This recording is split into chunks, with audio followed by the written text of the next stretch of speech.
purpose of this assignment, I have decided to do the upper body portion of the musculoskeletal assessment. So I'm just going to begin by asking my patient if they have a history of osteoporosis or arthritis, or if they have any family history of that. I'm also going to confirm that they have no pain or any areas of injury that I might want to be mindful of while I'm doing my assessment, so that I can either stay away from it, or as I'm doing the assessment, be mindful of anything that could aggravate it.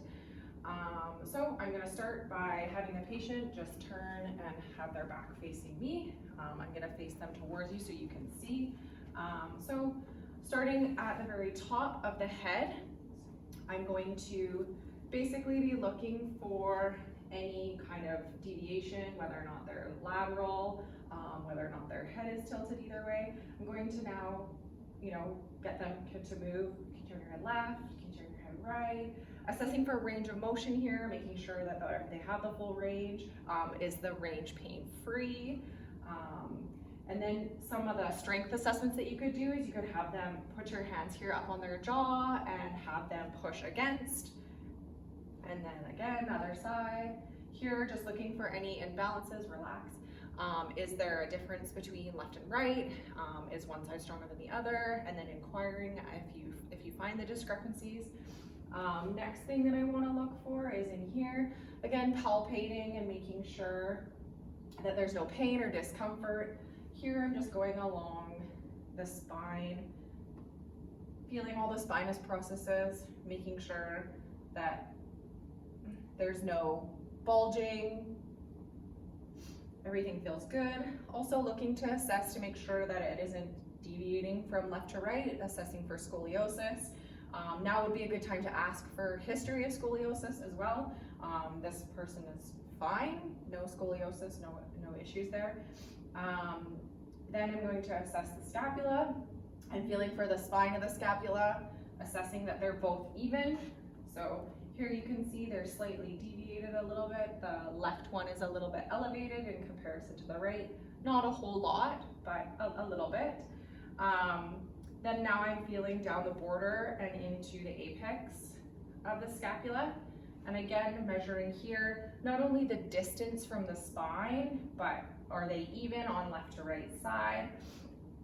At this time, I would have them do a range of motion. So do you mind just raising your hands up and over your head? Perfect. Any pain or discomfort? No, perfect.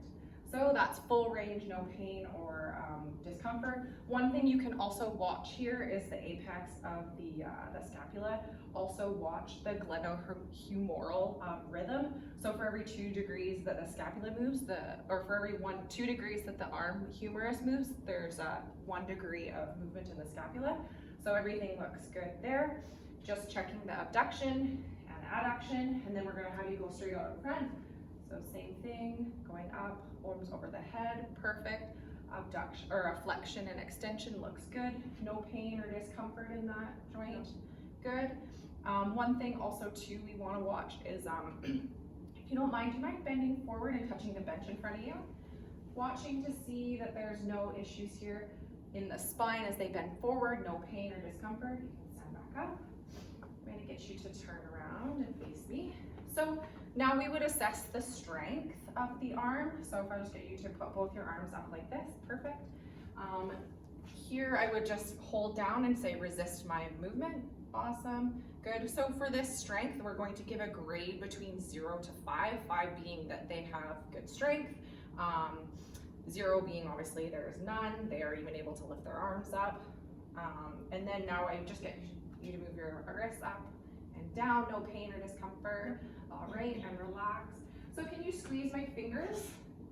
Yeah, good, and relax. So here I'm just assessing that they have the same strength on both sides. There's no issues. Sometimes if there is some musculoskeletal issues, they'll have strength better on one side than the other, which is normal sometimes. Just get you to splay your fingers open and then back together. And now do it against resistance. Good, good, good, good strength, no pain, numbness, anything, awesome. So now we're gonna get you to put your hands flat and just move your fingers. Good. Any pain or discomfort? Awesome. So one thing too here, you want to palpate again, making sure that you're checking all these little joints The hands tend to have a lot similar to the feet. Any issues in your wrist? No? Okay. So I'm gonna have you push against here, good, and then relax, other way, good. So we've done both the upper body. Last thing we're gonna test here is our strength, our shoulder shrug. So just get you to shrug your shoulders against my hand, good, and relax. Pain or discomfort? No? All right. So that would terminate our upper body musculoskeletal assessment. You can continue on to go down to legs, but for the purpose of this assignment, we needed to pick either upper or lower. So yeah.